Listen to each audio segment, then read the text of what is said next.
স্টাইলে একবার এঁচোড় রেসিপি করলে মাছ মাংস খাওয়া ছেড়ে দেবে বন্ধুরা। সবাই এই এঁচোড় রেসিপি চেটে পুটে খাবে আর এক থালা ভাত কখন শেষ হয়ে যাবে বুঝতেই পারবেন না, এতটাই সুস্বাদু। একবার এইভাবে রান্না করে দেখুন বন্ধুরা, স্বাদ মুখে লেগে থাকবে। নমস্কার বন্ধুরা, স্বর্ণলতা রান্নাঘরে স্বাগত জানিয়ে শুরু করছি আবার একটি নতুন রেসিপি। আর আজ তোমাদের গাছের টাটকা এঁচোড় দিয়ে এঁচোড় রেসিপি করে দেখাবো, বেঙ্গলি স্টাইলে এঁচোড় রেসিপি।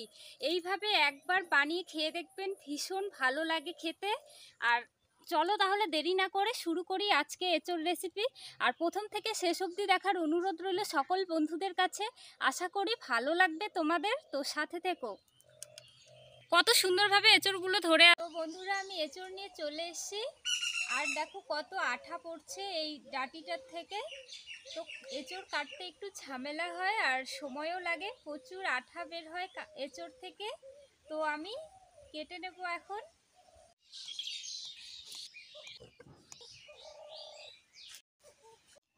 এবারে আমি এঁচোড়টা কেটে নেব। আর আমি আগে থেকে দায়ে আর হাতে সর্ষের তেল মাখিয়ে নিয়েছিলাম। এঁচোড় কাটার আগে দায়ে আর হাতে সর্ষের তেল মাখিয়ে নেবে বন্ধুরা। তো আমি কেটে নিয়েছি দু টুকরো করে, আর একটা টুকরো করে নেব।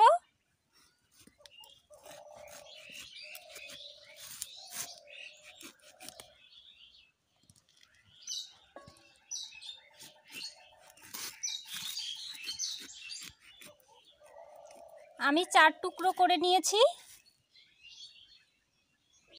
এবারে এঁচোড়ের উপরে জল ঢেলে দেব, আঠাগুলো খুব সহজেই ছেড়ে দেবে, কাটতেও অনেকটা সুবিধে হবে। বেশ অনেকটা জল দিয়েছি আর আঠাগুলো খুব সুন্দরভাবে চলে গেছে। আর কত সুন্দর কচি দেখো বন্ধুরা, এটা কিন্তু খেতেও ভালো লাগবে খুব। সবার প্রথমে এঁচোড়গুলো খোসা ছাড়িয়ে নেব। এই সাইডটা কেটে ফেলে দেব আর মাঝখানে একটা টুকরো করে নেব কাটার সুবিধার জন্য।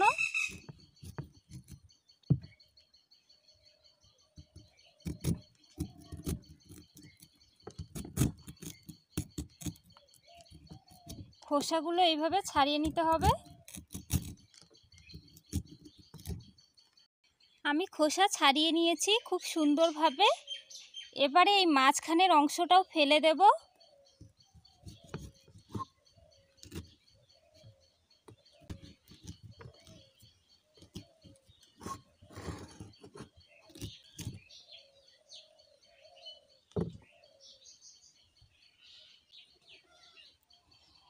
এবারে ছোট ছোট টুকরো করে কেটে নেব।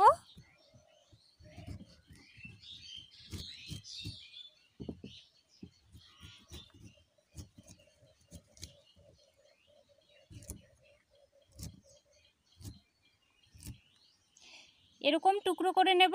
সবগুলো এঁচোড় এরকম ডুমো ডুমো করে কেটে জলে দিয়ে রাখবো।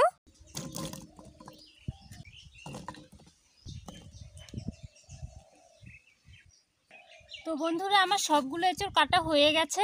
এবারে জলে কিছুটা সময় রেখে দেব, ততক্ষণে আমি বাটার মশলাগুলো তৈরি করে নেব।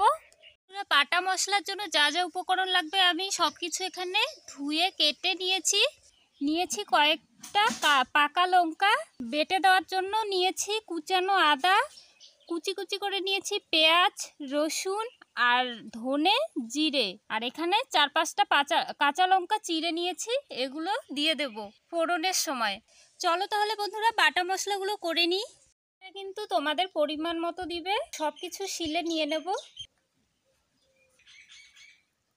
তো বন্ধুরা, আমি বাটা মশলার উপকরণগুলো আবার পরিমাণ মতো নিয়ে নিয়েছি, তোমরা তোমাদের পরিমাণ অনুযায়ী নিয়ে নেবে। তো বন্ধুরা, আমি একদম মিহি করে বেটে নেব। তোমরা চাইলে কিন্তু মিক্সিং জারেও মিক্স করে নিতে পারো। বন্ধুরা, আমাদের বাড়িতে বেশিরভাগ রান্নাই এই শিলে বেটে করা হয়, কারণ এই শিলে বাটার রান্নার টেস্টই আলাদা, আর আমার তো খুব ভালো লাগে।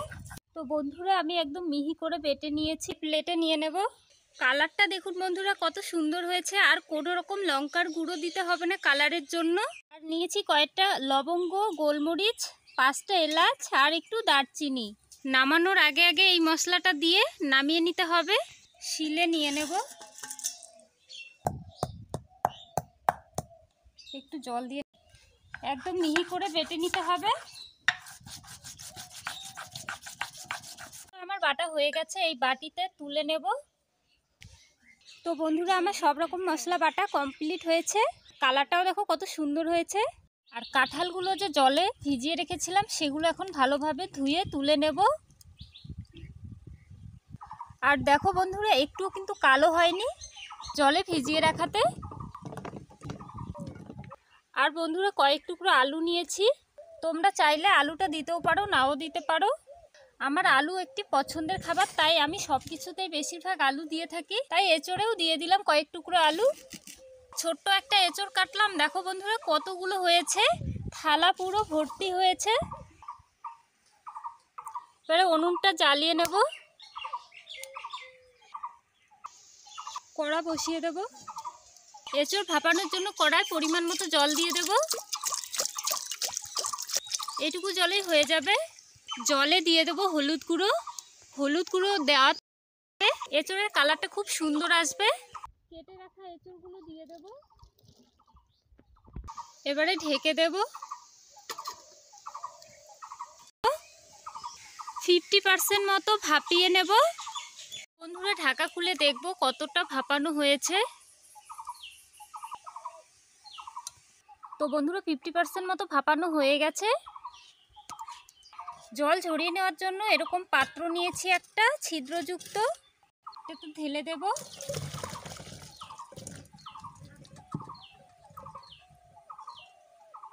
দেখো বন্ধুরা কত সুন্দর জল সঙ্গে সঙ্গেই ঝরে গেছে। ঢেকে রেখে দেব। ধরে আমি কড়া গরম করে নিয়েছি বন্ধুরা।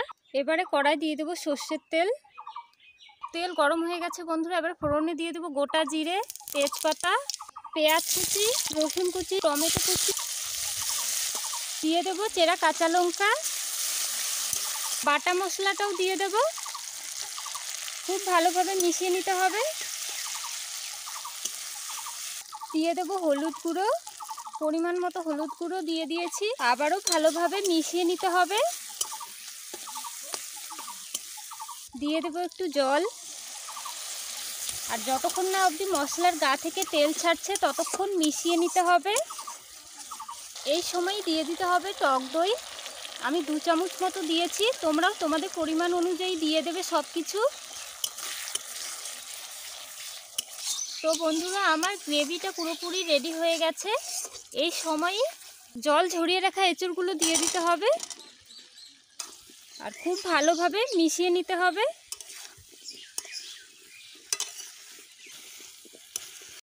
এবারে স্বাদ মতো নুন দিয়ে দেব আর খুব ভালোভাবে মিশিয়ে নিতে হবে। আর গ্রেভিটা দেখো বন্ধুরা কত সুন্দরভাবে মিশেছে এঁচড়ের সঙ্গে। আর খুব সুন্দরভাবে কষিয়ে নিতে হবে। বন্ধুরা আমার কষানো হয়ে গেছে। এবার ঝোলের জন্য জল দিয়ে দেবো পরিমাণ মতো।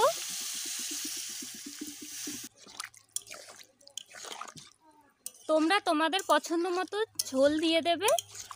এবারে ঝোলটা ঢাকা দিয়ে ফুটিয়ে নেব। হাই আঁচে ফুটিয়ে নিতে হবে। বন্ধুরা আমি ঢাকাটা তুলে নেব। আর যখনই দেখবে বন্ধুরা এরকম বক বক করে ফুটছে তখনই দিয়ে দিতে হবে এই গরম মশলা বাটা। খুব ভালোভাবে মিশিয়ে নিতে হবে। কালারটাও দেখো কত সুন্দর হয়েছে বন্ধুরা। তো ফাইনালি আমার এঁচড় রান্না কমপ্লিট হয়েছে। বন্ধুরা এখন আমি নামিয়ে নেব।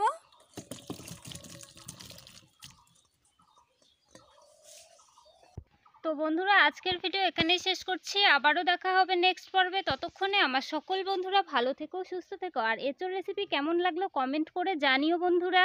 আর ভিডিও শেষে যেই কথা বলি, সকল বন্ধুরা সুস্থ থেকো, ভালো থেকো। আর স্বর্ণলতার রান্নাঘরে প্রত্যেকটা এপিসোড দেখো।